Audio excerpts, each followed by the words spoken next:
जी कैफेट, आज के लेक्चर का आगाज करते हैं। चैप्टर हमारा चल रहा है सैम्पलिंग, चैप्टर नंबर 17। इससे पहले हमने एनालिटिकल प्रोसीजर कंप्लीट किया था। सैम्पलिंग जो है टेस्ट ऑफ डिटेल से रिलेट करता है, टेस्ट ऑफ कंट्रोल से रिलेट करता है। तो एनालिटिकल प्रोसीजर के बाद अब हमारी बारी आ गई सैम्पलिंग की। सैम्पलिंग में कल हमने कुछ बेसिक कंसेप्ट स्टडी किए थे कि सैम्पलिंग क्या होती है। सबसे पहले हमने सीखा था सिलेक्शन किसको कहते हैं। सेलेक्टिंग आइटम की टर्म कुछ हो रहा है, सिलेक्शन का मतलब कुछ हो रहा है, सैम्पलिंग का मतलब कुछ हो रहा है। सिलेक्शन का मतलब या सेलेक्टिंग का मतलब क्या है कि आइटम्स को वेरीफाई करने के लिए सेलेक्ट करना। अब इसके तीन तरीके हैं, तीन तरीकों से आइटम को सेलेक्ट किया जा सकता है। एक है 100%, यानी सारी की सारी किसी एक एरिया की सारी आइटम्स को सेलेक्ट करना, 100% सिलेक्शन। दूसरा तरीका क्या है, स्पेसिफिक आइटम सेलेक्ट, जिसमें हम किसी एरिया के अंदर कुछ आइटम्स को खास क्राइटेरिया ज़हन में रख के सेलेक्ट करते हैं। वो खास क्राइटेरिया कुछ भी हो सकता है, जैसे हो सकता है हम एक सर्टेन अमाउंट से ऊपर सारी आइटम को सेलेक्ट कर लें, जैसे हो सकता है हम कुछ ऐसी जो यूनिक कैरेक्टरिस्टिक्स रिस्क वाली आइटम्स हैं उनको सेलेक्ट कर लें। अब कौन सी आइटम रिस्क वाली होंगी ये याद रखिए, ये मैं आपको कोई एक असूल नहीं बता सकता, क्योंकि ये एरिया टू एरिया वेरी करेगा। जैसे बताया था एक्सपेंसिव में क्रेडिट आइटम रिस्क वाली है, और इसी तरह इनकम में डेबिट आइटम रिस्क वाली है। रेंट में जो रूटीन में ट्रांजैक्शन एक खास डेट पे हो रही है वो तो ठीक है, लेकिन जो mid of the month transaction record हो रही है वो गड़बड़, उसमें रिस्क है। इसी तरह रिपेयर एक्सपेंस के एरिया में जो लार्ज आइटम्स हैं, बड़ी अमाउंट्स हैं, वो रिस्की हैं। उनमें क्या रिस्क है कि फिक्स एसेट्स के मिसक्लासिफिकेशन रिपेयर में करती होगी, और इसी तरह फिक्स एसेट्स के अकाउंट में स्मॉल अमाउंट्स वो रिस्क है। क्यों भला, वो रिपेयर एक्सपेंस क्लासिफाई कर। तो ये एरिया टू एरिया वेरी करता है कि किसी एरिया में रिस्की आइटम क्या हो सकती है, उस एरिया के नेचर के लिहाज से हम डिसाइड करते हैं। लेकिन बहरहाल तो किसी खास क्राइटेरिया को सामने रख के अगर हम आइटम को सेलेक्ट करें उसे स्पेसिफिक आइटम सिलेक्शन कहते हैं। स्पेसिफिक 100% सिलेक्शन में सारी की सारी उस एरिया की आइटम सेलेक्ट हो जाती हैं, ये सैम्पलिंग नहीं है। स्पेसिफिक आइटम सिलेक्शन में हम कुछ आइटम को सेलेक्ट करते हैं, कुछ को नहीं करते, लेकिन ये भी सैम्पलिंग नहीं है। क्यों? क्योंकि हम जिन आइटम को सेलेक्ट कर रहे हैं वो एक खास क्राइटेरिया अपने ज़हन में रख के आइटम को सेलेक्ट कर रहे हैं, और वो सैंपल रिप्रेजेंटेटिव ऑफ पॉपुलेशन नहीं होता, इसीलिए वो सैम्पलिंग भी नहीं होती। और तीसरा तरीका सैम्पलिंग का मतलब क्या है कि हम बगैर कोई अपने जहन में कोई खास रूल रखें आइटम्स को जब सेलेक्ट करें, उसे कहते हैं सैम्पलिंग। इसमें दो कैरेक्टरिस्टिक्स है जो सैम्पलिंग को सैम्पलिंग बनाती हैं, एक लेस देन 100% आइटम और every item has chance of selection. ये दो चीजें जब मिलती हैं तो फिर सैम्पलिंग बनती है।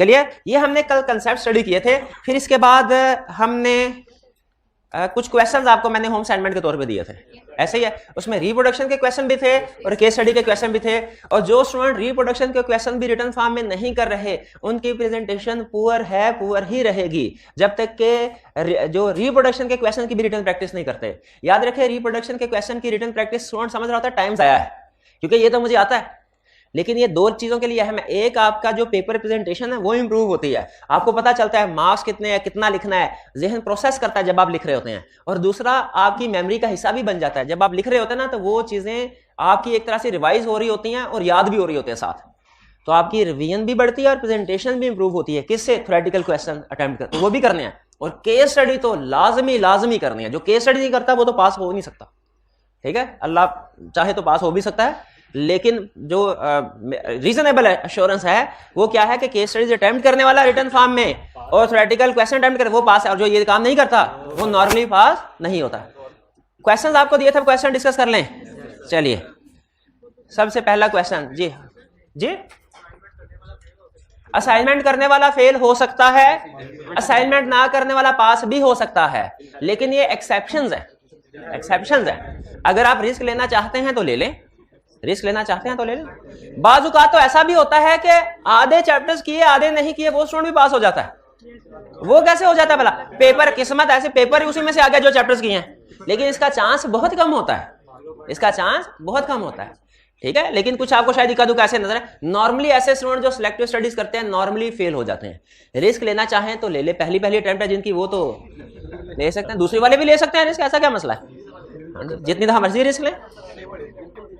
हाँ जी, देखिए वो कहावत मशहूर है, जितना गुड़ उतना मीठा। जितनी मेहनत करते जाएंगे पास होने के चांसेस बढ़ते जाएंगे, जितनी मेहनत कम करते जाएंगे पास होने के चांसेस कम होते जाएंगे। आगे आपकी मर्जी। Question number 1, narrate the circumstances under which the auditor, आई क्या आपका 5वां क्वेश्चन है, under which auditor would resort to the following techniques while selecting item for test of details and controls. while selecting item for test of details and test of controls। इसका मतलब ये है कि हमें इससे पता चल रहा है कि कोई सैम्पलिंग की बात करने लगा है, सैम्पलिंग के चैप्टर से रिलेट कर रहा है। लेकिन बहरहाल देखते हैं। पहला, selecting all items of A population. बताइए कौन सी सर्कमस्टेंसेस हैं जब ऑल, एक मिनट, जिससे पूछूं वो बताए, जिससे पूछूं वो बताए। जी मेरे भाई बताइए, वो कौन सी सिचुएशंस हैं जिनमें ऑल आइटम्स को सेलेक्ट किया जाता है? When population consists of small number of large values, there is a significant risk which cannot be reduced by other means। हो गया, ऑडिट होता। Population is not homogeneous और 100% examination become cost effective। कैसे cost effective? Using computer, using CATs, computer assisted data। Second, selecting specific items from a population। Population से specific items को कैसे select किया जाता है? आप बताइए, शाबाश। All items over a certain. देखिए ये all items in financial statement नहीं है, ऑल आइटम्स इन एरिया भी नहीं है। ऑल आइटम्स इन एरिया भी, ऑल आइटम्स इन एरिया होना तो वो 100% एग्जामिनेशन पहले वाला केस बन जाए। ये all items over a certain amount in an area, यानी एक एरिया के अंदर, जैसे सेल्स के अंदर आपने एक अमाउंट, ठीक है, शाबाश। और की आइटम्स शोइंग सर्टेन कैरेक्टरिस्टिक्स। अच्छा, इसमें साइलेंटली क्या कह रहा है? की item showing certain characteristics. Risk की आइटम्स उठाओ, रिस्क की आइटम्स उठाओ। और आइटम्स टू ऑब्टेन इंफॉर्मेशन, जैसे आप पे रोल के बारे में कोई इंफॉर्मेशन हासिल करना, आप पे रोल की एक ट्रांजैक्शन को सेलेक्ट करें और वॉक थ्रू कर लें उसका, आपको सारे उसके सिस्टम के जितने भी प्रोसेस, जितने भी स्टेप्स हैं उनके साथ अवेयरनेस हो जाएगी। क्लियर? इसमें कोई problem? Risk of fraud, prone का मतलब होता है जिनमें चांस, ससेप्टेबिलिटी, चांस ज्यादा हो। हाँ, ये नहीं है कि चांस ज्यादा, वो जनरल वर्ड है। Question 2, describe the circumstances in which an item may decide to examine entire population of items that make up an account balance। 100% के केसेस आ जाएंगे, ठीक है। पास पेपर का भी क्वेश्चन, आई कैप के क्वेश्चन, बैंक का भी क्वेश्चन। क्लियर? कोई प्रॉब्लम तो नहीं? चलिए, अब ये हुए रिप्रोडक्शन के क्वेश्चन। हाँ, अभी थैंक्स नहीं, अभी पूरा थैंक्स नहीं, अभी केस स्टडी है। अच्छा, पहले ये हुआ करता था, ज्यादा पुरानी बात नहीं है, चंद अटेम्प्ट्स पहले की बात है। आई कैप का असूल होता था एक केस स्टडी में एक ही चैप्टर टेस्ट करना है, एक केस स्टडी में। हालांकि अगर आप देखें ना, वैसे जो केस स्टडी का असूल होता है ना, मतलब यूनिवर्सिटीज वगैरह की आप केस स्टडीज को, तो वो एक केस स्टडी में मल्टीपल चैप्टर्स टेस्ट कर रहे होते हैं, क्योंकि प्रैक्टिकली जो केस स्टडीज होती है ना, प्रैक्टिकल, उसमें जाहिर है हर कंसेप्ट अप्लाई हो रहा था। तो लेकिन हमारे सिलेबस में, हम सीए में कैफ लेवल पे एग्जामिनर की आदत थी वो एक केस स्टडी में एक ही टॉपिक या एक ही चैप्टर टेस्ट किया करता था। लेकिन अब वो थोड़ा थोड़ा अपनी इस अप्रोच को चेंज कर रहा है। चेंज करने से क्या मुराद है? एक ही केस में मल्टीपल टॉपिक्स को टेस्ट कर रहा है। इसीलिए आपने हर केस स्टडी को पढ़ते हुए सोचना है कि कहीं इसमें कोई दूसरे भी तो कंसेप्ट या चैप्टर इन्वॉल्व नहीं हो रहा, अप्लाई नहीं हो रहा। हर केस स्टडी में अप्लाई नहीं होगा, हर केस स्टडी में अप्लाई। नॉर्मली केस स्टडी, ज्यादातर केस स्टडी में एक केस स्टडी में एक ही टॉपिक होगा ज्यादातर में, लेकिन एग्जाम में एक दो केस स्टडी ऐसी आएंगी जिनमें मल्टीपल टॉपिक्स टेस्ट। अब ये उसकी एक एग्जांपल है। अच्छा, इस तरह की केस स्टडीज में ना नॉर्मली वो रिक्वायरमेंट्स को ज्यादा क्लियर नहीं करता, स्पेसिफिक नहीं करता। वो सिंपल से अल्फाज, what should auditor do in this situation. इसका मतलब क्या है? भाई जो जो करना है बताओ। तो इसका मतलब है, हो सकता है हमने 2-3 काम करने हो। दूसरा के क्वेश्चन में नॉर्मली, क्योंकि अगर रिक्वायरमेंट को स्पेसिफिक कर देगा ना कि what should auditor do in this situation under companies act, तो इसका मतलब है स्पेसिफाई कर दिया, अंडर कंपनीज एक्ट जवाब देना। What should auditor do in this situation under code of ethics, specific code of ethics. और सिर्फ अगर इतना रखा, what should auditor do in this situation, तो फिर हो सकता है हमने सोचना है कि क्या इस पे कंपनीज एक्ट वाली बात भी लिखने को या कोई और भी लिखनी है। समझ रहे हैं? आपको सिखा रहा हूं कि एक केस स्टडी में मल्टीपल टॉपिक टेस्ट कर सकता है। ये बात पिक कर ली आपने। हर केस स्टडी में नहीं करता, ज्यादातर में नहीं करता, लेकिन कुछ एक इक्का दुक्का में, पेपर में इक्का दुक्का केस स्टडी में कर लेता है। अब चलते हैं। You are the job incharge on the audit of, हाँ, सबसे पहले requirement, discuss the audit strategy. Audit strategy बताओ। ऑडिट स्ट्रेटजी का मतलब आप क्या करेंगे, आपकी अप्रोच क्या होगी, हाँ, कैसे प्लान करेंगे, क्या ख्याल है आपका, क्या करना है। that you would follow for selecting the data for balance confirmation, that you follow for selecting the data for balance confirmation। दो इस रिक्वायरमेंट में दो सबसे अहम लफ्ज कौन से हैं? एक selecting the item for balance confirmation, दो ऑडिट स्ट्रेटजी भी एक टेक्निकल वर्ड है, लेकिन ऑडिट स्ट्रेटजी का मतलब है आपका कोर्स ऑफ एक्शन, तरीकाकार क्या होगा, क्या करेंगे, अप्रोच क्या होगी। ठीक है, तो नॉर्मली जेल में रखिएगा सैंपलिंग और कंफर्मेशन की केस स्टडी ओवरलैप हो रही होती है, यानी कंसेप्ट इसमें अप्लाई हो रहा है। मुझे बताइए इसमें क्या ये पूछ रहा है कि आप कौन कौन से डाटा को सेलेक्ट करोगे, ये कि कौन कौन से डाटा को सेलेक्ट करेंगे, या ये बताएं कि बैलेंस कंफर्मेशन किसको भेजेंगे किसको नहीं भेजेंगे, किसको पॉजिटिव किसको नेगेटिव, दोनों बताएं। ये कैसे पता चला आपको? रिक्वायरमेंट से पता चलना चाहिए। ठीक है, रिक्वायरमेंट से, लेकिन अगर रिक्वायरमेंट नहीं सोल्यूशन देखे पता चल गया फिर भी ठीक है, लेकिन आइंदा के लिए सीख ले। अगर उसने सिलेक्शन का वर्ड भी यूज किया है और कंफर्मेशन का वर्ड भी यूज किया है तो हमने फिर दोनों चीजें डिस्कस करनी है। पहले सिलेक्शन कर लें, बताइए कौन सी आइटम को सिलेक्ट करेंगे? चेन स्टोर्स को सिलेक्ट करेंगे। पहले सिलेक्शन डिस्कस कर रहा हूं, कंफर्मेशन नहीं, चेन स्टोर्स को सिलेक्ट करेंगे। किस लिए? इनको 100% सिलेक्ट कर लेंगे स्मॉल, क्योंकि इन तीन को, अब थोड़ा प्रैक्टिकली सोचे, इन तीन पार्टीज को, इन तीन वाउचर्स को चेक कर लेंगे ना, तीन पार्टीज को, तो आपका 4 3 7 5 12 तकरीबन 50% इधर ही निकल जाएगा। 50%, यानी समझ लीजिए 1% आइटम्स को टेस्ट करके यहां से भी कम 50% अमाउंट्स कवर हो जाएगी, तो कर लेना चाहिए कि नहीं? ठीक है, जब हम जूनियर होते हैं ना तो सीनियर से कहते थे सर सैम्पलिंग बेहतरीन है, सब पे सैम्पलिंग करते हैं। कहता था सैम्पलिंग भी करेंगे, हमारे सीनियर बताते थे, लेकिन पहले अमाउंट्स भी तो कवर कर ले, मेजर अमाउंट्स। ठीक है भाई, जो मसले मसाइल हमारे आराम से हमारे सामने और हम आइडेंटिफाई कर सकते हैं उनको, पहले वो क्यों ना कर ले। ठीक है, तो सबसे पहले अमाउंट्स, इससे तसल्ली हो जाती है कि कम से कम इसमें 50% तो हमने चेक कर लिया है। एक घंटे के अंदर 50% आइटम्स तो वेरीफाई हो जाएंगे, इसीलिए सबको चेक करें। लार्ज आइटम को सिलेक्ट करने के पीछे ये होती है अप्रोच थिंकिंग। सुपरमार्केट सिलेक्शन करेंगे लेकिन सैंपलिंग के अंदर। रेस्टोरेंट में मेरा ख्याल छोड़ देते हैं, इसमें भी सैंपलिंग करनी चाहिए, इसमें नेगेटिव करनी चाहिए। नहीं, सैंपलिंग को छोड़ दे, अब कंफर्मेशन को छोड़ दे। कंफर्मेशन नेगेटिव होती है, सैंपलिंग नेगेटिव नहीं होती। सुपरमार्केट में से सिलेक्शन करेंगे यूजिंग सैंपल, रेस्टोरेंट में भी सिलेक्शन करेंगे यूजिंग सैंपल। क्रेडिट बैलेंस 100%, क्यों? इसमें रिस्क है। क्या रिस्क है? मिस क्लासिफिकेशन होगी। किसी स्टूडेंट को यह कंफ्यूजन तो नहीं है कि हो सकता है मिस क्लासिफिकेशन ना हो, ये मिस क्लासिफिकेशन है। हमेशा नेगेटिव बैलेंस किसी ना किसी मिस क्लासिफिकेशन को इंडिकेट कर रहा होता है। क्लियर हो गया? अच्छा, अब अगर आप ओवरव्यू लेना तो देखें वो जो स्पेसिफिक आइटम सिलेक्शन के तीनों पॉइंट इसमें कवर हो रहे हैं, और हर सिलेक्शन में तीनों पॉइंट कवर होंगे। स्पेसिफिक आइटम के, यानी वो जो सिलेक्शन का तरीकाकार हमने सीखा था ना, तीनों क्या था? 100% भी, स्पेसिफिक भी, सैंपलिंग भी। ये एक तरह से 100% है, एक तरह से, क्योंकि आपने अलग क्लास कर दी इसकी। ये एक तरह से एग्जैक्टली नहीं, एक तरह से, या इसको यूं कह ले 100% सिलेक्शन में नहीं रखना ना, तो इसको यूं कह ले ये है all items over a certain amount, यूं कह ले।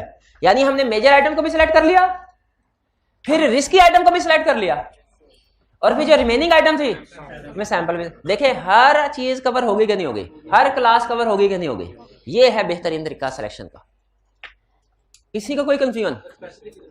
स्पेसिफिक इधर भी है नहीं, ये असल में बता रहा, वो आपसे ये नहीं कह रहा कि मुझे जस्टिफाई करवाओ कि ये किससे रिलेट करता है। असल में जब हमने ये टॉप 3 आइटम्स सेलेक्ट की ना, ये इटसेल्फ स्पेसिफिक आइटम सिलेक्शन है, क्योंकि वो कहता था all item over certain amount. जब हमने ये रिस्की आइटम सेलेक्ट की ना, ये भी स्पेसिफिक आइटम सिलेक्शन है। लेकिन हमें सोल्यूशन में ये लिखने की जरूरत नहीं है कि ये all item over certain amount ऐसे रिलेट करती है। हमने ये जो आइटम सेलेक्ट किया ना, ये आप सिर्फ ये कि जो आइटम सेलेक्ट किया चूंकि स्मॉल नंबर है, मेजर पॉपुलेशन को शो कर रहा है, तो हमने कम वक्त में ज्यादा परसेंटेज, ज्यादा अमाउंट को कवर करने के लिए इसको सेलेक्ट किया। इसको क्यों सेलेक्ट किया? इसमें रिस्क ज्यादा है। There are no overdue and nil balances as on 30th June 2009. Risk of material misstatement has been assessed as low and controls have been tested. Risk लो। अच्छा, ये इंफॉर्मेशन क्यों दी उसने? ये कंफर्मेशन में काम, तो एक इससे भी हमें इंडिकेशन मिल जाती है कि इसमें कंफर्मेशन का जिक्र करना है, इससे भी इंडिकेशन मिल जाती है। अब कंफर्मेशन में डिस्कस करें पहले 3 पे, क्यों? क्रेडिट बैलेंसेस पे क्यों? लेकिन उससे तो नीचे कह दिया लो है, ओवरऑल लो है। इन पार्टीज में तो पता चला ना कोई मिस स्टेटमेंट है। ये 100% मिस, आपको बताया था ना एग्जांपल के जरिए से कि डेटर का बैलेंस नेगेटिव हो जाए मिस स्टेटमेंट है, क्रेडिटर का बैलेंस नेगेटिव हो जाए मिस स्टेटमेंट है, इन्वेंट्री का बैलेंस नेगेटिव हो जाए मिस स्टेटमेंट है, फिक्स एसेट्स का बैलेंस नेगेटिव हो जाए मिस स्टेटमेंट है। ओवर डेप्रिसिएशन हो जाती है। Fully depreciated asset, fix asset का बैलेंस नेगेटिव कब होगा? फुल्ली डेप्रिसिएटेड एसेट को भी डेप्रिशिएट करते जाए। इन्वेंट्री का बैलेंस नेगेटिव कब होगा? जब परचेजेस रिकॉर्ड ना करें, कॉस्ट ऑफ सेल्स रिकॉर्ड करते जाएं।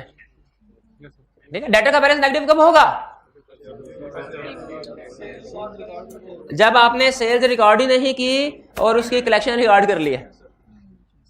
क्रेडिटर का बैलेंस नेगेटिव कब होगा? परचेज रिकॉर्ड ही नहीं की, पेमेंट रिकॉर्ड कर ली है। तो ये miss statement, negative balance miss statement को इंडिकेट कर। अच्छा, और बाकी सुपरमार्केट और रेस्टोरेंट। अच्छा, अगेन रेस्टोरेंट में आप कहेंगे सर इसमें तो फौरी फैसला कर लिया हमने, क्या ये large number of small balances है और 2 कंडीशन पूरी हो रही है, तीसरी एग्जाम्पशन लिख के लिख देंगे कि नेगेटिव है। सुपरमार्केट में हम जज नहीं कर पा रहे, इसको स्मॉल नंबर में लिखें कि लार्ज में करें। अगर इसके साथ कंपेयर करें तो ये लार्ज नंबर बनता है सुपरमार्केट को चेन स्टोर के साथ, लेकिन अगर रेस्टोरेंट के साथ करें तो ये कंपैरेटिव एनालिसिस करना है। आप यहाँ पे अपनी जजमेंट अप्लाई करेंगे। कितने स्टूडेंट्स के ख्याल में ये सुपरमार्केट को large number of small balances show करवाना चाहिए? कितनों के ख्याल में इसको स्मॉल नंबर ऑफ लार्ज? ठीक है, ठीक है, मैं गलत नहीं कर रहा, ये जजमेंटल है, कर सकते हैं, लेकिन मेरे ख्याल है इसको क्योंकि दो स्मॉल की हो गई है ना, तो मैं 2 लार्ज की बराबर करना, डेबिट क्रेडिट बराबर करने के लिए। लेकिन कोई रूल नहीं, आपकी जजमेंट पे डिपेंड कर रहा है। क्लियर हो गई? इस केस स्टडी में कोई प्रॉब्लम हो तो पूछ लें। कोई प्रॉब्लम नहीं है, बंद करें इसको, क्लोज। चलिए आगे चलते हैं। अब हम क्या करने जा रहे हैं? सैंपलिंग को हम आगे, लाइट्स ऑन कर दीजिएगा। कल आपको याद होगा हमने बात कहां पे छोड़ी थी? ऑडिट इसका मतलब क्या था? मतलब कंसेप्ट ऑडिट फेल हो, यानी ऑडिटर ने ऑडिट कर लिया, मटेरियल मिस स्टेटमेंट मौजूद थी लेकिन वो उस मटेरियल मिस स्टेटमेंट को डिटेक्ट नहीं कर पाया। ऑडिट का मतलब क्या? मिस स्टेटमेंट मौजूद थी, ऑडिटर उसको मिस स्टेटमेंट को डिटेक्ट नहीं कर पाया। जब डिटेक्ट नहीं कर पाया, इसका ऑडिट फेल हो गया। इसकी कितनी रीजन हो सकती हैं? 3। पहला, वो जिस एरिया में मिस स्टेटमेंट थी उसकी नेचर ही ऐसे थे। नॉर्मली डिफिकल्ट एरियाज में, कॉम्प्लेक्स एरियाज में रिस्क होते जो मिस स्टेटमेंट का रिस्क। अच्छा, मुझे एक चीज बताएं, कंसेप्ट पूछने लगा हूं। रिस्क ऑफ मिस स्टेटमेंट में और मिस स्टेटमेंट में कोई फर्क है कि नहीं? रिस्क ऑफ मिस स्टेटमेंट का मतलब चांसेस है मिस स्टेटमेंट हो सकता है ना हो, और मिस स्टेटमेंट का मतलब कंफर्म हो गया कि मिस स्टेटमेंट है। रिस्क और मिस स्टेटमेंट में फर्क क्या है? रिस्क चांस है, हो सकता है हो, मिस स्टेटमेंट हो सकता है ना हो। मिस स्टेटमेंट का मतलब कंफर्म है। इन दोनों के दरमियान में पता क्या चीज है? प्रोसीजर्स। जब कभी रिस्क होता है, ऑडिटर प्रोसीजर परफॉर्म करता है। प्रोसीजर परफॉर्म करने से यहां तो पता चल जाएगा मिस स्टेटमेंट है या नहीं। तो रिस्क ऑफ मिस स्टेटमेंट में और मिस स्टेटमेंट में फर्क है, इससे एग्री करते हैं। दूसरा कंसेप्ट, फाइनेंशियल स्टेटमेंट्स और फाइनेंशियल स्टेटमेंट लेवल एक ही चीज है, क्या फर्क है? फाइनेंशियल स्टेटमेंट्स और फाइनेंशियल स्टेटमेंट लेवल फर्क है। फाइनेंशियल स्टेटमेंट का मतलब सेट जिसको वेरीफाई कर रहे हैं, और फाइनेंशियल स्टेटमेंट लेवल का मतलब है किसी चीज का इंपैक्ट कितना है। अगर किसी चीज का इंपैक्ट बहुत से एरियाज में हो, हम कहते हैं फाइनेंशियल स्टेटमेंट, और अगर किसी का इंपैक्ट सिर्फ एक सिंगल एरिया, तो ये फर्क ध्यान में रखिएगा। यहां पे रिस्क की बात हो रही है। अगर किसी एरिया में रिस्क हो, किसी एरिया में उसकी अपनी कैरेक्टरिस्टिक्स की वजह से कि उसमें मिस स्टेटमेंट हो सकते हैं, उसे क्या कहते हैं? आप एग्जांपल दे सकते हैं कोई? जैसे इन्वेंट्री और फिक्स एसेट्स में से किसमें इनहेरेंट रिस्क ज्यादा है? इन्वेंट्री चोरी हो सकती है। क्यों? स्मॉल इन साइज होती है और नॉर्मली कीमती होती है, मूवेबल, पोर्टेबल। यह है इनहेरेंट रिस्क उस एरिया में कैरेक्टरिस्टिक्स की वजह से। अच्छा, और क्या रीजन होती है जिसकी वजह से auditor financial statement miss statement है और ऑडिटर डिटेक्ट नहीं कर सका? मैनेजमेंट का बनाया हुआ कंट्रोल, इंटरनल कंट्रोल भी। क्योंकि अगर ये इंटरनल कंट्रोल ठीक होता ना, तो ये इस रिस्क को इधर ही रोक लिया जाता, ये पकड़ लेता, ये इसको रोक लेता। इंटरनल कंट्रोल वीक है, रिस्क मजीद आगे आ गया। डिटेक्शन रिस्क क्या है? कि ऑडिटर ने ऑडिट प्रोसीजर ठीक परफॉर्म नहीं किए, इसलिए कि अगर ऑडिट प्रोसीजर ठीक परफॉर्म करता तो वो यहीं पे इसको रोक लेता। डिफरेंट रीजन हो सकते हैं, ठीक है, तो ये 3 रीजंस यहाँ एलिमेंट्स हैं ऑडिट रिस्क के। ये कंसेप्ट समझ आ गया, inherent risk, control risk, deduction risk. ठीक है, ऑडिटिंग स्टैंडर्ड आगे फर्दर डिस्कशन करते हैं और वो कहते हैं अगर आप इसको लेफ्ट हैंड साइड को रिड्यूस करना चाहते हैं ना तो आपको राइट हैंड साइड रिड्यूस करनी पड़ेगी। और राइट हैंड साइड पे डिस्कशन करते हुए कहते हैं इसके ऊपर ऑडिटर का कोई कंट्रोल नहीं है, ना ऑडिटर का ना मैनेजमेंट का। इसके ऊपर मैनेजमेंट का कंट्रोल तो है, ऑडिटर का नहीं है। मैनेजमेंट अगर चाहे तो कंट्रोल स्ट्रॉन्ग कर सकती है, ऑडिटर नहीं, क्योंकि ऑडिटर की रिस्पॉन्सिबिलिटी नहीं। अल्टीमेटली जाके ऑडिटर का कंट्रोल आता है डिटेक्शन रिस्क पे। यानी कंक्लूजन पे हम आते हैं, कहता है to reduce audit risk auditor should reduce detection risk. इसका मतलब अगर हम ये रिड्यूस करना चाहते हैं एज ऑडिटर, हमें ये रिड्यूस करना पड़ेगा डिटेक्शन। अच्छा, अब डिटेक्शन रिस्क की कितनी रीजन? डिटेक्शन रिस्क का मतलब क्या है? ऑडिट प्रोसीजर किसी मिस स्टेटमेंट को डिटेक्ट नहीं कर पाए। डिटेक्शन रिस्क का मतलब क्या है? ऑडिट प्रोसीजर किसी मिस स्टेटमेंट को डिटेक्ट नहीं कर पाए। इसकी 2 बड़ी रीजन होती हैं, एक में ऑडिटर का कसूर है और एक में ऑडिटर का कसूर नहीं है। एक बड़ी रीजन क्या है? सैंपलिंग। यानी सैंपलिंग की वजह से हमेशा रिस्क होता है कि जो आइटम्स हमारे सैंपल का हिस्सा नहीं बन सकी कहीं उनमें मिस स्टेटमेंट हो। यह रिस्क तो हमेशा रहेगा ना। बताइए क्या ऑडिटर स्टैंडर्ड क्या रिक्वायर करते हैं? ऑडिटर 100% काम करेगा सैंपलिंग पे। सैंपलिंग का मतलब 100% से कम काम करना। 100 में से 20 आइटम सेलेक्ट करे, ये भी सैंपलिंग है। 40 सेलेक्ट करे, ये भी सैंपलिंग है। 60 सेलेक्ट करे, ये भी सैंपलिंग है। 80 सेलेक्ट करे, ये भी सैंपलिंग। 99 सेलेक्ट करे 100 में से, ये भी। अगर ऑडिटर 20 आइटम सेलेक्ट करता है, क्या रिस्क है कि जो 80 सेलेक्ट नहीं की उसमें मिस स्टेटमेंट हो? अगर 80 आइटम सेलेक्ट की, रिस्क है कि जो 20 सेलेक्ट नहीं की उसमें रिस्क हो, उसमें मिस स्टेटमेंट हो गई। इवन वो डिस्कशन करते हुए कहता है अगर आप 100 में से 99 आइटम भी सेलेक्ट कर लेना तो स्टिल रिस्क रहेगा कि जो 100 आइटम्स आपने सेलेक्ट नहीं की उसमें कोई मिस स्टेटमेंट हो। तो अगर ये वाला जो रिस्क है ना, डिटेक्शन रिस्क का फर्दर 2 टाइप्स हैं, 2 वजह से। एक सैंपलिंग की वजह से, एक नॉन सैंपलिंग की वजह से। डिटेक्शन रिस्क की फर्दर 2 टाइप्स हैं। सैंपलिंग रिस्क किस वजह से होता है? सैंपलिंग की वजह से। नॉन सैंपलिंग रिस्क किस वजह से है? सैंपलिंग के अलावा किसी और वजह से। ठीक है, सैंपलिंग रिस्क क्या है कि आप जब कभी सैंपलिंग यूज करेंगे, रिस्क है कि जो आइटम टेस्ट नहीं की उसमें कोई ना कोई गड़बड़ हो। जरा गैस कीजिए, इसमें ऑडिटर का कसूर है? इसलिए अगर सैंपलिंग रिस्क की वजह से कोई मिस स्टेटमेंट रह गई, ऑडिटर को माफ कर दिया जाता है, क्योंकि उसे कहा जाता है कि 100% आपने आइटम टेस्ट नहीं कर दी थी। ऑडिटिंग स्टैंडर्ड कहते हैं कि सैंपल बेस पे काम करो, आपने ऑडिटिंग स्टैंडर्ड की रिक्वायरमेंट पूरी कर ली है ना, तो फिर भी अगर कोई मसला रह गया तो आपकी माफी, क्योंकि ये इनहेरेंट लिमिटेशन समझी जाती है सैंपलिंग करना। ठीक है, और नॉन सैंपलिंग रिस्क क्या है? सैंपलिंग के अलावा किसी और वजह से ऑडिटर मिस स्टेटमेंट को डिटेक्ट नहीं कर सका। और रीजन क्या हो सकती है?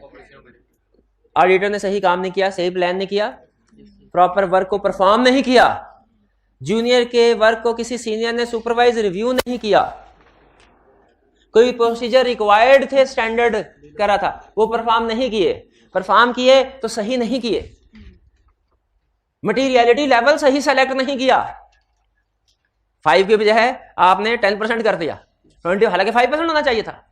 जब इस तरह के गलत फैसलों की वजह से जो ऑडिटर की नाअहली की तरफ इशारा कर रहे हैं, जब इस तरह की चीजों की वजह से कि जिसमें हमने स्टैंडर्ड की रिक्वायरमेंट्स की वायलेशन की हो, इस वजह से अगर ऑडिटर कोई मिस स्टेटमेंट डिटेक्ट नहीं कर पाया, इसे क्या कहते हैं?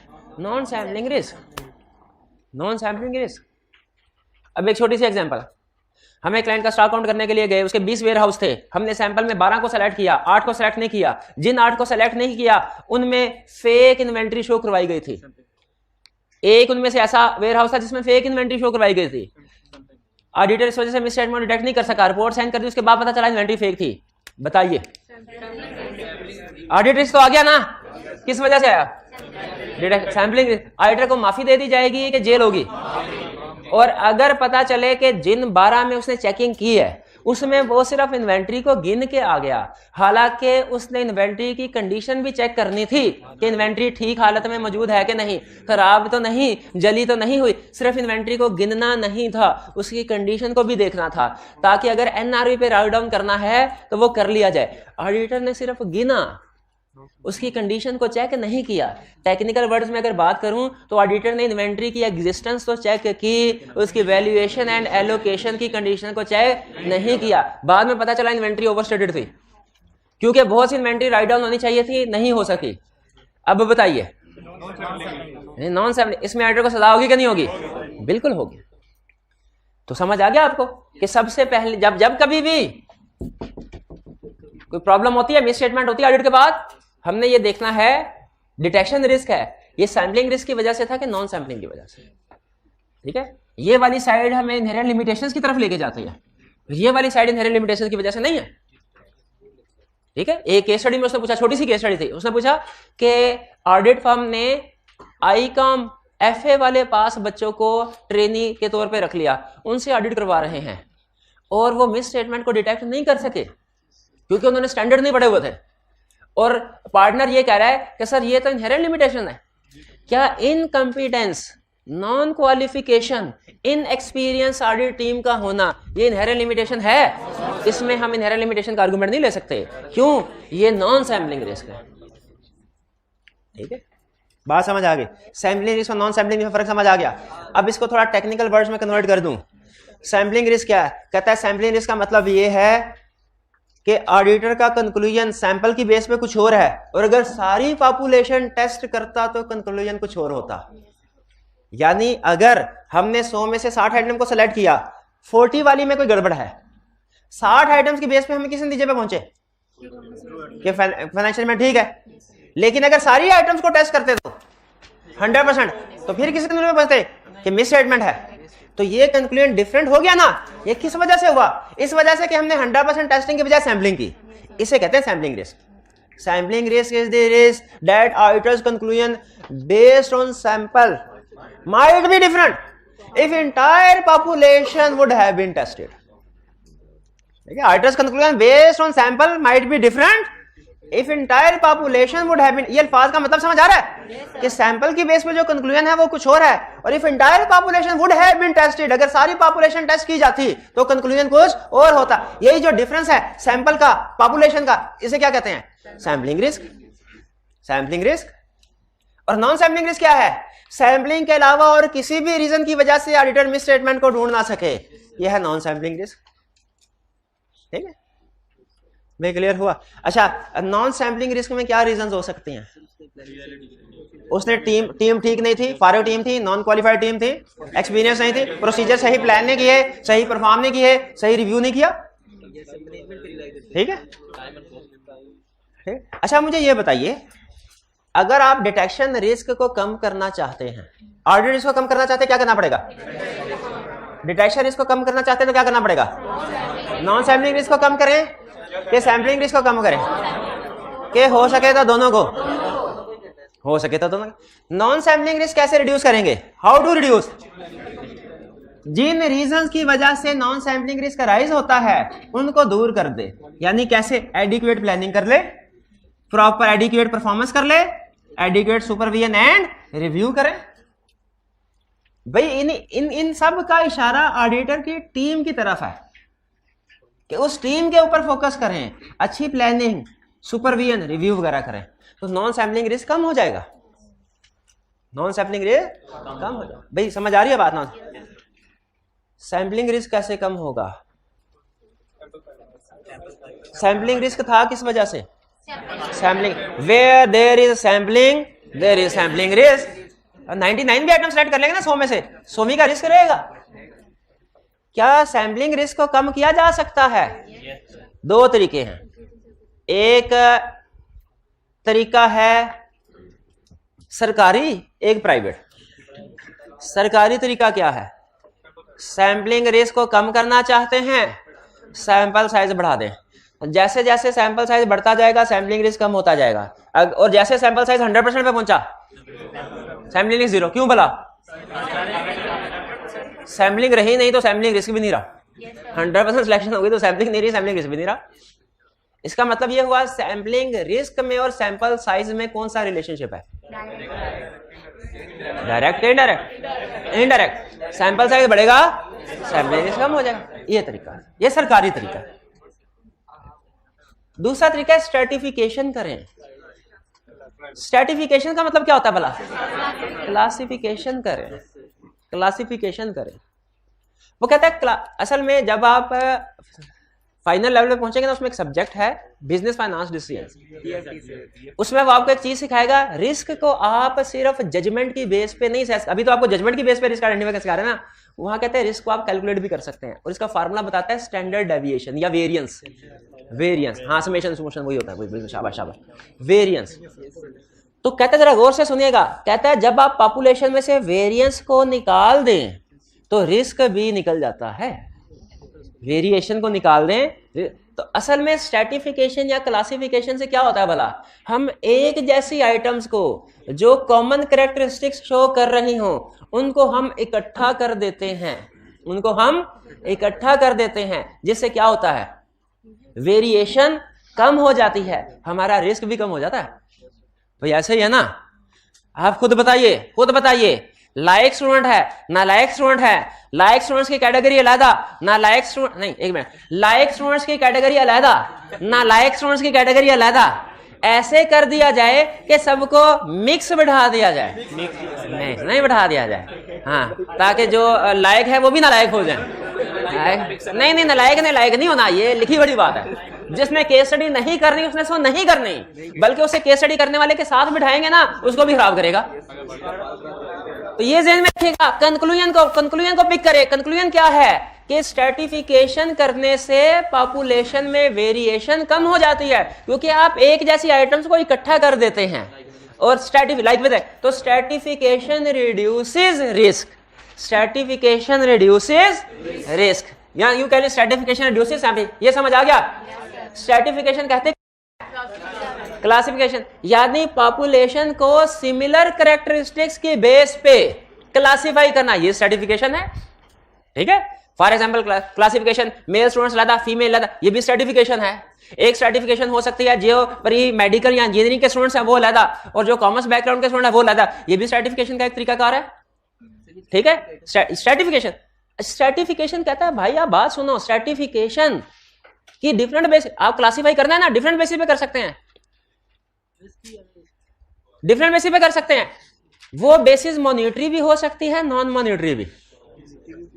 जैसे अगर मैंने क्लासिफिकेशन की जो कॉमर्स बैकग्राउंड के लादा, जो मेडिकल वगैरह को लादा, ये कौन सी है? Non monetary. और अगर मैं क्लासिफिकेशन करूं और जिन्होंने पूरी फीस दी है वो करीब करीब आगे बैठ जाए, और जिन्होंने डिस्काउंट लिए हुए हैं वो दूर दूर बैठ, ये भी स्ट्रैटिफिकेशन है। लेकिन ये किस बेस पे है? आखिरी क्वेश्चन पूछ रहा हूं स्ट्रैटिफिकेशन में से, गैस कीजिए हम ऑडिट में ज्यादातर स्ट्रैटिफिकेशन जो करते हैं वो कौन से करते हैं? Monetary classification. अच्छा फिर अभी बताइए कंफर्मेशन वाला क्वेश्चन किधर है? केस स्टडी एक थी वो हॉस्पिटल क्लिनिक वाली, जल्दी से बताए भाई, टाइम निकल रहा है। हॉस्पिटल क्लिनिक वाली थी ना? हाँ, पेज 210, सेहत फार्मास्यूटिकल, नहीं ये नहीं, वो प्रीवियन वाली।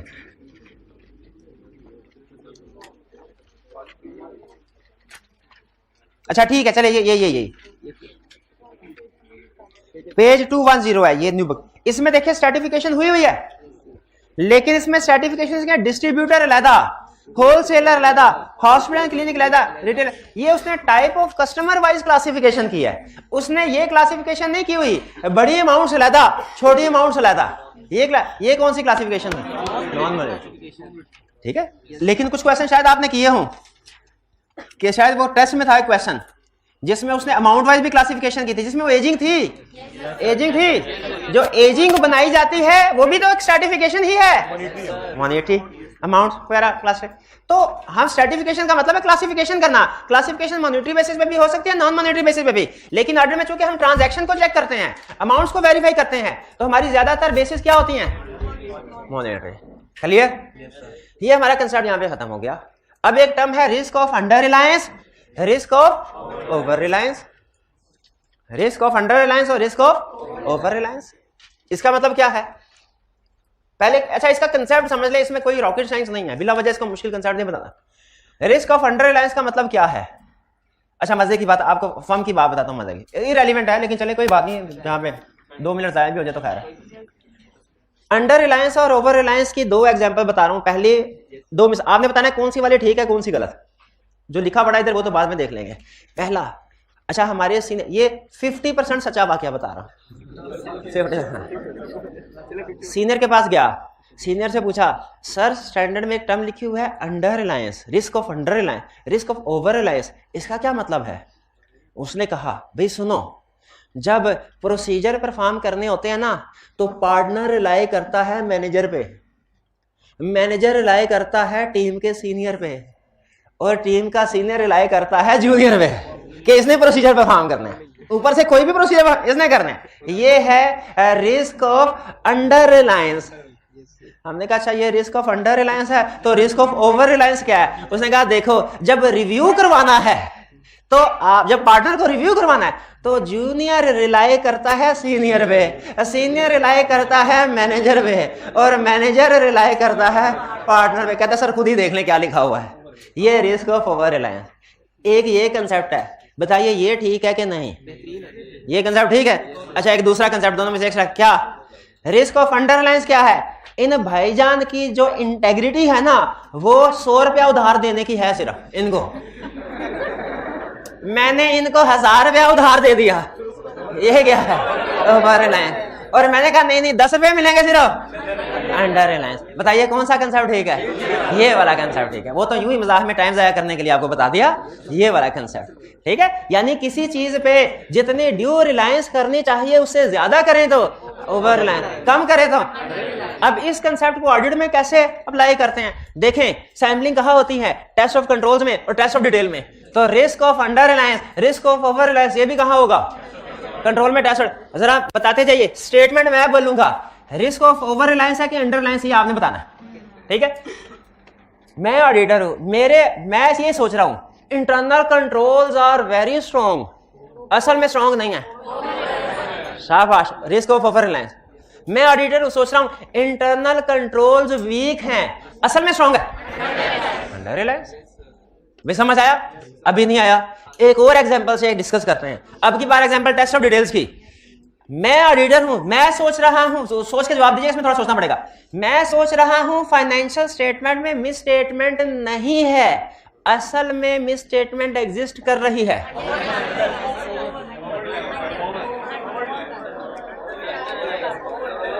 50-50 हो गया।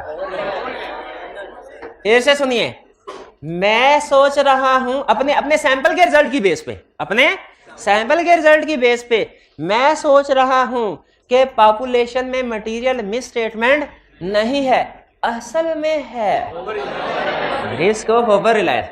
क्योंकि इसका मतलब है मैं पॉपुलेशन पे रिलाई करूंगा, मैं कहूंगा अनमोडिफाइड ओपिनियन, हालांकि वो मिस स्टेटमेंट है। अगला क्वेश्चन, मैं सैंपल की बेस पे इस नतीजे पे पहुंचा कि पॉपुलेशन में मटेरियल मिस स्टेटमेंट है जबकि एक्चुअली में नहीं है, risk of under Reliance. Simple, इतना ही है, कोई मुश्किल है इसमें नहीं है, नहीं। ठीक है, एक दफा एक अंडर रिलायंस की 2 एग्जांपल है, एक टेस्ट ऑफ कंट्रोल्स की, एक टेस्ट ऑफ डिटेल की।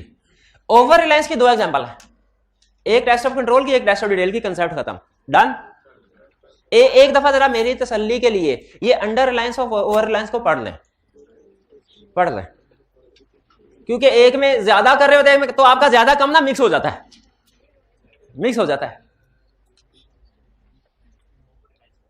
ठीक है। रिस्क ऑफ अंडर रिलायंस क्या है? इसको इनकरेक्ट रिजेक्शन भी कहते हैं कि auditor thinks controls are less effective, लेकिन असल में कंट्रोल्स आर इफेक्टिव। ये क्या है? Under reliance. और अगर ऑडिटर थिंक्स कि मटेरियल मिस स्टेटमेंट एग्जिस्ट, असल में मटेरियल मिस स्टेटमेंट एग्जिस्ट नहीं करिए, क्या? Under reliance. और अगर auditor thinks controls are more effective, और अगर auditor thinks misstatement does not exist, असल में एग्जिस्ट कर रही है। अच्छा, आगे एक बड़ी अजीब सी बात लिखी है उसने लिखा है, अच्छा अंडर रिलायंस और इनकरेक्ट रिजेक्शन तो हमें लग गया ना, जब रिलाई नहीं, मतलब क्या, मैं इसको 10 रुपए उधार दे रहा हूं, बस 10 रुपए, यानी इसको मैं रिजेक्ट कर रहा हूं ना, अंडर रिलाई कर रहा हूं तो इसको रिजेक्ट कर रहा हूं ना, गलत कर रहा हूं हालांकि, लेकिन इनकरेक्ट रिजेक्शन इसका नाम है, इनकरेक्ट रिजेक्शन अंडर रिलायंस का नाम है। कहता है अंडर रिलायंस से, यानी जब आप कंट्रोल्स पे रिलाई नहीं कर रहे, इससे हमारी एफिशिएंसी इफेक्ट होती है। क्या मतलब? एफिशिएंसी बढ़ती है कि कम होती है? अफेक्ट का मतलब रिड्यूस, एफिशिएंसी क्या होती है? अंडर रिलायंस एफिशिएंसी को इफेक्ट करता है कि इफेक्टिवनेस को? एफिशिएंसी और इफेक्टिवनेस में फर्क तो पता है ना? एफिशिएंसी का मतलब प्रोसीजर ज्यादा परफॉर्म करना, इफेक्टिवनेस का मतलब गलत ओपिनियन दे देना। दोनों ही गलत हैं, दोनों ही गलत हैं। तो इसलिए तो हमने कहा अंडर रिलायंस में नहीं होनी चाहिए, ओवर रिलायंस में नहीं होनी चाहिए। लेकिन कौन सी चीज किसको इफेक्ट कर रही है ये बताइए? अंडर रिलायंस एफिशिएंसी को, क्योंकि अगर आप रिलाय नहीं कर रहे तो काम ज्यादा कर रहे हैं। और ओवर रिलायंस किसको इफेक्ट? क्योंकि ओवर रिलायंस की वजह से आपका सैंपल साइज कम होगा, हो सकता है मिस स्टेटमेंट को ना पकड़ पाए,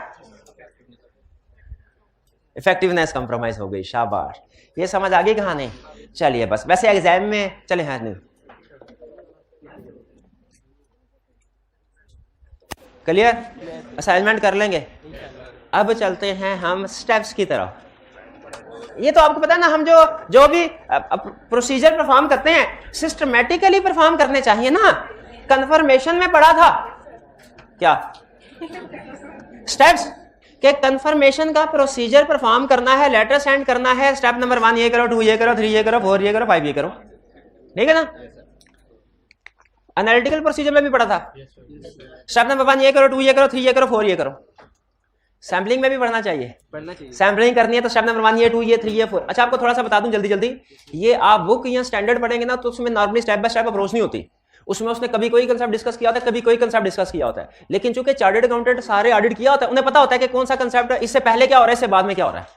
लेकिन स्टूडेंट को नहीं पता होता, तो इसीलिए स्टैंडर्ड में आपको या बुक में अगर आप देखें ना ICAP वाली, उसमें शायद आपको स्टेप वाइज अप्रोच नहीं मिलेगी। लेकिन हमने उसको थोड़ा कंसेप्ट को सीधा पता करके स्टेप वाइज कर दिया, और ये प्रैक्टिकली स्टेप वाइज ही काम होता है। क्या करने जा रहे हैं? सैम्पलिंग के सैम्पलिंग करनी है तो कैसे करें? स्टेप नंबर 1 पे क्या करें, 2 पे क्या करें, 3 पे क्या करें, 4 पे क्या करें? आज के लेक्चर में मैं आपको सिर्फ इन स्टेप्स के साथ फेमिलियराइज करवा रहा हूं, इनकी डिस्कशन आज नहीं करवा रहा, फेमिलियराइज करवा रहा हूं। कल इनमें से हर एक की डिटेल डिस्कशन करेंगे। और ये याद रखिएगा, सैम्पलिंग ना ICAP का किसी हद तक फेवरेट। उसकी रीजन ये है, इसमें टेक्निकल चीज कोई नहीं है, लेकिन छोटे छोटे कंसेप्ट बहुत है, कंसेप्ट बहुत है इसमें, ठीक है? अगर मैं आपसे पूछना पॉजिटिव कंफर्मेशन में क्या कंसेप्ट थे, आप 3-4 कंसेप्ट बताएंगे। आप कहेंगे सर एक तो उसमें अहम कंसेप्ट ये था कि पॉजिटिव कंफर्मेशन सेंड करेंगे नेगेटिव की कंडीशन 4, वो अहम कंसेप्ट था एक। फिर एक कंसेप्ट था कि अगर हम कंफर्मेशन का भेजते हैं तो जवाब क्या आता है, उसके जवाब के क्या प्रोसीजर परफॉर्म करने हैं, ये एक अच्छा कंसेप्ट था। और तीसरा था अगर मैनेजमेंट हमें रोक दे कंफर्मेशन सेंड ना, तो फिर क्या करें। ये 3 कंसेप्ट, मेन कंसेप्ट यही 3 थे। लेकिन सैम्पलिंग में आपको 15-20 कंसेप्ट नजर आएंगे, छोटे छोटे कंसेप्ट हैं, ज्यादा हैं। और स्टूडेंट नॉर्मली इसको चूंकि ज्यादा याद करने पड़ते हैं, इनमें से कुछ को याद करते हैं, कुछ को नहीं करते। और फिर जहन में रखिएगा ICAP के पास स्टैटिस्टिक्स मौजूद हैं कि कौन कौन से कंसेप्ट स्टूडेंट याद करके आता है इस चैप्टर में से और कौन से छोड़ के आता है। स्टैटिस्टिक्स मौजूद हैं, सच में मौजूद हैं, सच में मौजूद है। कैसे मौजूद है उसको कैसे पता चला? सीनियर ने जो बात आपके जहन में आ रही है ना, वही आपके सीनियर के जहन में भी आई हुई है ICAP के पास। इसीलिए जिस कंसेप्ट को आप, जो कंसेप्ट जहन में आ जाना कि ये मैं छोड़ देता, उससे कौन सा आ जाना, फौरन सोचा है। मेरे सीनियर ने भी यही सोचा होगा और ICAP को पता होगा, बाकी करूं ना करूं इसको जरूर करके जाऊंगा, बाकी करूं ना करूं इसको जरूर करके जाना, ठीक है? हाँ जी बिल्कुल।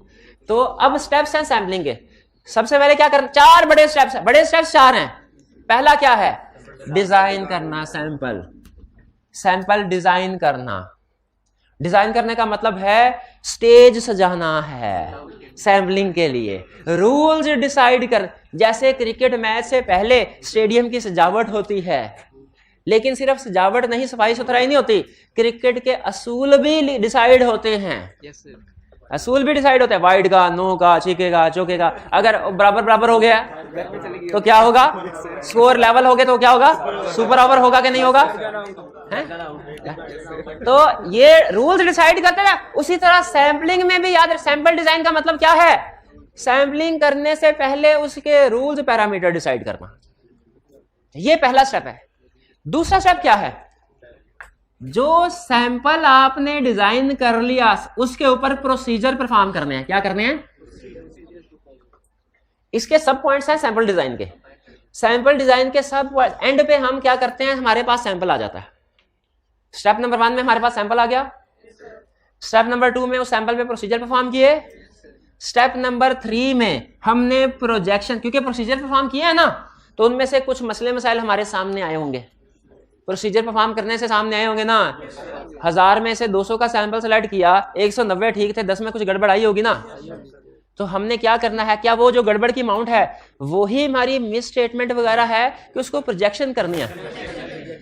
बताइए, जब हम प्रोसीजर परफॉर्म करें, जो मसले मसाइल सामने आए, उस अमाउंट की डायरेक्ट वैल्यूएशन कर लें, उसकी बेस पे डायरेक्ट कंक्लूजन ड्रॉ कर लें कि पहले प्रोजेक्शन करें, प्रोजेक्शन के बाद रिजल्ट की तरफ जाएं।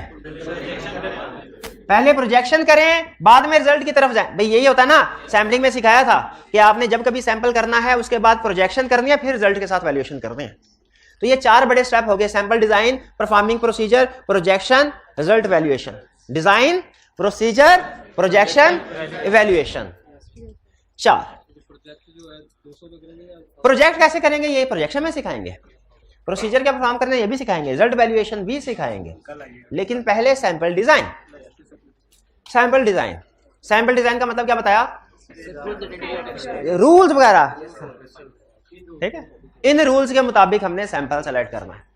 पहला, determine purpose and population for sampling.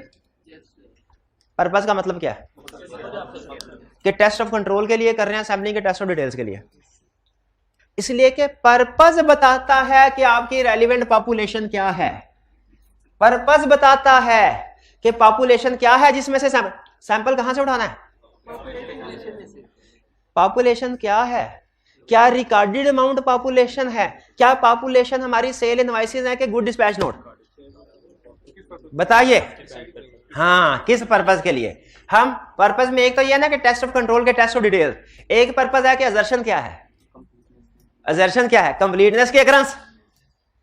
Completeness है तो पर्पस कंप्लीटनेस है तो पॉपुलेशन कुछ और, अकरेंस है पॉपुलेशन कुछ और। बताइए, अगर हमारा पर्पस है टेस्ट ऑफ डिटेल्स और टेस्ट ऑफ डिटेल्स में हमने कंप्लीटनेस को चेक करना है, तो बताइए हमारी पॉपुलेशन जिसमें से सैंपल उठाना है वो क्या होगी, सपोर्टिंग डॉक्यूमेंट यानी गुड डिस्पैच। शाबाश, ये चैप्टर 3 का कंसेप्ट आया काम यहां पे। और अगर पर्पस है अकरेंस, टी काउंट में से सैंपल, तो पर्पस पहले स्टेप पे क्या डिसाइड करते हैं, पर्पस एंड पॉपुलेशन किसे कहते हैं, वो सारे यूनिट्स जिनमें से आपने सैंपल उठाना है।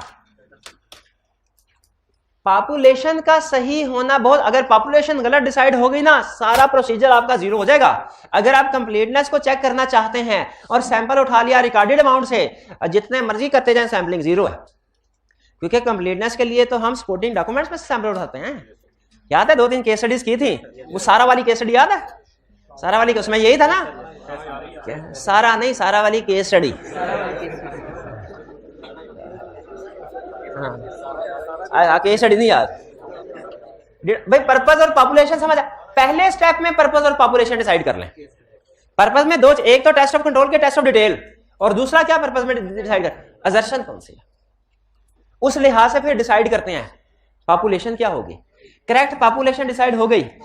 Next, define what will be, आखिरी कंसेप्ट आज का, बताइए क्या डेविएशन होगा क्या। अच्छा, डेविएशन किसे कहते हैं, वीकनेस इन इंटरनल कंट्रोल का दूसरा नाम है deviation. Weakness in internal control के 2-3 नाम बताए मैंने आपको, वीकनेस इन इंटरनल कंट्रोल भी लिखें, डेविएशन इन इंटरनल कंट्रोल भी लिखें, डेफिशिएंसी इन इंटरनल कंट्रोल भी लिखें। ये सारे वीकनेस इन इंटरनल कंट्रोल के नाम है। Weakness in internal control, clear. और मिस स्टेटमेंट किसे कहते हैं, फाइनेंशियल स्टेटमेंट्स में कोई गलती, अमाउंट्स वगैरह गलत रिकॉर्ड, कहता है बताओ, डिसाइड करो, डिफाइन करो क्या डेविएशन होगी, क्या मिस स्टेटमेंट होगी। हमने कहा कोई जरूरत नहीं, ये तो हमें पता है क्या मिस डेविएशन है, क्या मिस स्टेटमेंट है। अप्रूवल ना होना, रिकंसिलिएशन ना बनना, डेप्रिसिएशन रिकॉर्ड ना होना, डेप्रिसिएशन रिकॉर्ड ना होना मिस स्टेटमेंट है। बैड डेट रिकॉर्ड ना होना, इन्वेंट्री का एनआरवी पे राइट डाउन ना होना मिस स्टेटमेंट है। क्लियर हुआ। हमने कहा ये तो पता है, उसने कहा पता है। तो 3 एग्जांपल्स दे रहे हैं। अगर आपने 3 में से 2 एग्जाम्पल ठीक बता दी आपकी छुट्टी, नहीं तो आप भी इधर बैठे मैं भी इधर बैठे। आपने बताना है कि ये मिस स्टेटमेंट है, मिस स्टेटमेंट या डेविएशन है कि नहीं। पहला वो आपको एग्जाम्पल के जरिए बता रहा है कि सैम्पलिंग चूंकि एक स्पेशलाइज्ड टेक्निक है ना, इसमें जो डेविएशन और मिस स्टेटमेंट का कंसेप्ट है वो हो सकता है डिफरेंट हो आपके नॉर्मल कंसेप्ट। ये सिखा रहा है यहां पे। कंसेप्ट क्या सिखा रहा है दूसरी लाइन में, कि जो आपने नॉर्मली डेविएशन और मिस स्टेटमेंट का कंसेप्ट पढ़ा है ना, वो हो सकता है यहां पे डिफरेंट हो कंसेप्ट डेविएशन और मिस स्टेटमेंट। क्यों बोला? क्योंकि सैम्पलिंग एक स्पेशलाइज्ड टेक्निक है। समझा रहा है आपको, पहली एग्जांपल दे रहा है, कहता है आपने कंफर्मेशन लेटर सेंड किया, उसका जवाब आया वो फर्क था, और पता चला ये डिफरेंस टाइमिंग डिफरेंस की वजह से है। बताइए ये डेविएशन या मिस स्टेटमेंट है कि नहीं? नहीं है। पक्की बात है नहीं है? करेक्ट, पहला आंसर, ये डेविएशन या मिस स्टेटमेंट नहीं है। बज़ाहिर लगता है ये मिस स्टेटमेंट है क्योंकि फर्क आ गया, लेकिन क्योंकि टाइमिंग डिफरेंस है तो अच्छा चले, पहला सवाल का जवाब ठीक। दूसरा आपने क्लाइंट से कहा कि मुझे ये रिपेयर एक्सपेंस के कुछ वाउचर्स निकाल दो। क्लाइंट ने कहा सर ये जल गए, हमारे पास कोई रिकॉर्ड इनका मौजूद नहीं है, कोई रिकॉर्ड हमें अल्टरनेटिव प्रोसीजर से भी एविडेंस नहीं मिल सकता, इसका अल्टरनेटिव प्रोसीजर से भी इसका एविडेंस नहीं मिल सकता। बताइए ये क्या है? एक मिनट हारिए, कितने स्टूडेंट्स का ख्याल है कि ये स्कोप लिमिटेशन है? ये सारे गलत। आपने नोट नहीं किया, इसमें ये लिखा हुआ है कि डिसाइड करना है क्या चीज डेविएशन है, क्या चीज मिस स्टेटमेंट है, स्कोप लिमिटेशन नहीं है। सैम्पलिंग में याद रखिए, ये अजीब कंसेप्ट आपको बता रहा हूं, सैम्पलिंग में स्कोप लिमिटेशन होती ही नहीं है। सैम्पलिंग में या तो डेविएशन है या मिस। अगर आप टेस्ट ऑफ कंट्रोल परफॉर्म कर रहे हैं ना, तो जो भी गड़बड़ होगी हम उसे कहेंगे डेविएशन, और अगर टेस्ट ऑफ डिटेल परफॉर्म कर रहे हैं जो भी गड़बड़ होगी उसे कहेंगे मिस स्टेटमेंट। तो ये जो हमें इनवॉइसेस का रिकॉर्ड नहीं, अगर नॉर्मल ऑडिट होता ना, नॉर्मल ऑडिट, आपका जवाब 100% ठीक था। नॉर्मल ऑडिट में एविडेंस का नाम मिलना स्कोप लिमिटेशन नहीं होते, यही तो सिखाया आपको। लेकिन सैम्पलिंग में स्कोप लिमिटेशन का कंसेप्ट नहीं है।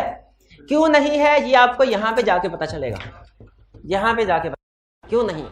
सैम्पलिंग में स्कोप नॉर्मल ऑडिट में जो स्कोप लिमिटेशन होती है, सैम्पलिंग में उसे क्या कहते हैं?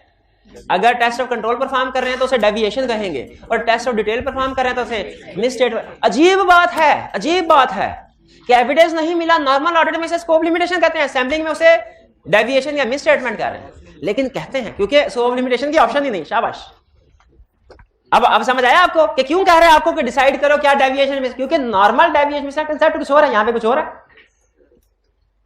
क्लियर? अब एक एग्जांपल आपकी ठीक है कि गलत हो गई? स्कोप लिमिटेशन वाली गलत हो गई, टाइमिंग डिफरेंस वाली ठीक हो गई। अब आखिरी जिसके ऊपर अब डिपेंड कर रहे हैं,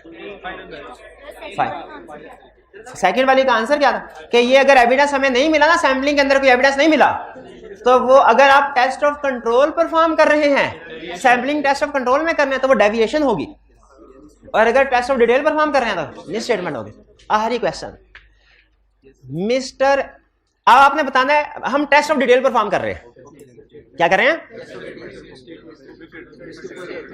मिस्टर ए से कैश रिसीव किया, मिस्टर बी के अकाउंट में डाल दिया, डेविएशन। मैं पहले कहा बोला है टेस्ट ऑफ डिटेल परफॉर्म कर रहे हैं, डेविएशन का टेस्ट ऑफ डिटेल में कौन सी डेविएशन होती है? कहा था ना मैंने टेस्ट ऑफ डिटेल परफॉर्म कर रहे हैं, कहा था। ए से कैश रिसीव हुआ, भैया आप बताइए, ये जो ऑनलाइन में स्क्रीन की दूसरी तरफ बचा, ये लाइक है, ये बताएगा। ए से कैश रिसीव हुआ, डेटर ए से डेटर बी के अकाउंट में रिकॉर्ड कर दिया, क्या है? टेस्ट ऑफ डिटेल कर रहे हैं, मिस स्टेटमेंट है कि नहीं है? कितने स्टूडेंट्स का ख्याल है? कितनों का ख्याल है नहीं है? ये मिस स्टेटमेंट नहीं है। इसलिए हम ऑडिट किसका करते हैं? फाइनेंशियल स्टेटमेंट्स का के टी अकाउंट्स का? फाइनेंशियल स्टेटमेंट्स में तो टोटल डेटर्स आ रहे होते हैं, तो उसमें तो ए की बजाय बी के अकाउंट में चले जाए डेटर, तो फिर भी टोटल सेम सही होंगे ना। तो मिस स्टेटमेंट कोई नहीं है, मिस स्टेटमेंट नहीं है। अच्छा, लेकिन एक केस में ये मिस स्टेटमेंट हो सकती है, वो आप कल बताएंगे। आज सारी रात सोचें कि ए से पैसे मिले और बी के अकाउंट में डाल दिए, ये मिस स्टेटमेंट नहीं। क्यों नहीं? क्योंकि टोटल डेटर्स की अमाउंट बैलेंस शीट में सेम है, लेकिन एक केस में मिस स्टेटमेंट हो सकती है। वो कौन सा केस है? आज सारी रात सोचना है आपने। या तो सारी रात सोचें, या किताब में कहीं इसी चैप्टर में लिखा हुआ है वो पढ़ ले, उसमें इसका जवाब। आज का लेक्चर यहाँ खत्म करते हैं हम। अल्लाह हाफिज।